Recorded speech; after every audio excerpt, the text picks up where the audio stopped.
ശബരിമല യുവതീ പ്രവേശന വിധി തെറ്റാണെന്നും അത് പുനഃപരിശോധിക്കണമെന്നും കേന്ദ്ര സർക്കാർ സുപ്രീം കോടതിയിൽ. യുവതീ പ്രവേശന വിലക്ക് ലിംഗവിവേചനമല്ല, മറിച്ച് അനിവാര്യമായ മതാചാരമാണെന്ന് സോളിസിറ്റർ ജനറൽ തുഷാർ മേത്ത 9-അംഗ ഭരണഘടനാ ബെഞ്ചിന് മുൻപാകെ വാദിച്ചു. എന്നാൽ സാമൂഹ്യ തിന്മകളെ മതാചാരമായി കാണാനാവില്ലെന്നായിരുന്നു ജസ്റ്റിസ് BV നാഗരത്നയുടെ നിരീക്ഷണം. ശബരിമല യുവതീ പ്രവേശന വിധിയിലെ നിയമപരമായ പിഴവുകൾ ചൂണ്ടിക്കാട്ടിയാണ് കേന്ദ്ര സർക്കാർ ഇന്ന് വാദമുഖങ്ങൾ നിരത്തിയത്. 2018 വിധി ഭരണഘടനാപരമായി നിലനിൽക്കുന്നതല്ലെന്നും അത് തിരുത്തണമെന്നുമാണ് സോളിസിറ്റർ ജനറൽ തുഷാർ മേത്ത ആവശ്യപ്പെട്ടത്.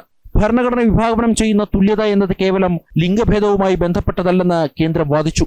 ഓരോ മതവിഭാഗത്തിനും അവരുടേതായ സ്വതന്ത്രമായ ആചാരങ്ങളുണ്ട്. ഹിന്ദുമതമായാലും ഇസ്ലാം മതമായാലും വിശ്വാസപരമായ കാര്യങ്ങളിൽ കോടതി ഇടപെടുന്നത് ഉചിതമല്ല. അനിവാര്യമായ മതാചാരങ്ങൾ ഏതാണെന്ന് തീരുമാനിക്കുവാനുള്ള അധികാരം കോടതിക്കല്ലെന്നും കേന്ദ്രം വ്യക്തമാക്കി.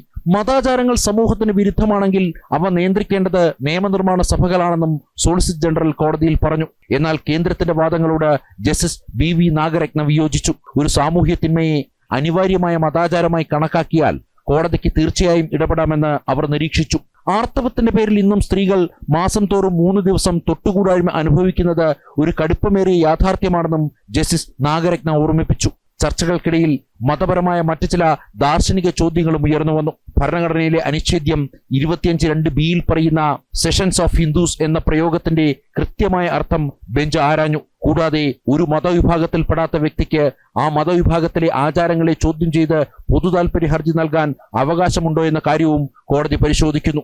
ജൈന ബുദ്ധ മതവിഭാഗങ്ങളിലെ മോക്ഷം, പുനർജന്മം തുടങ്ങിയ വിശ്വാസങ്ങളെയും ചാർവാക ദർശനങ്ങളെയും മുൻനിർത്തിയുള്ള ഗൗരവമേറിയ നിയമ ചർച്ചകൾക്കാണ് ഇന്ന് ഭരണഘടനാ ബെഞ്ച് സാക്ഷ്യം വഹിച്ചത്. വരും ദിവസങ്ങളിലും വാദം തുടരും. വരാനിരിക്കുന്ന വിധി ശബരിമലയിൽ മാത്രമല്ല ഇതര മതവിഭാഗങ്ങളിലെ ആചാരങ്ങളിലും വലിയ സ്വാധീനം ചെലുത്തുമെന്ന് ഉറപ്പാണ്. ജനം, ഡൽഹി.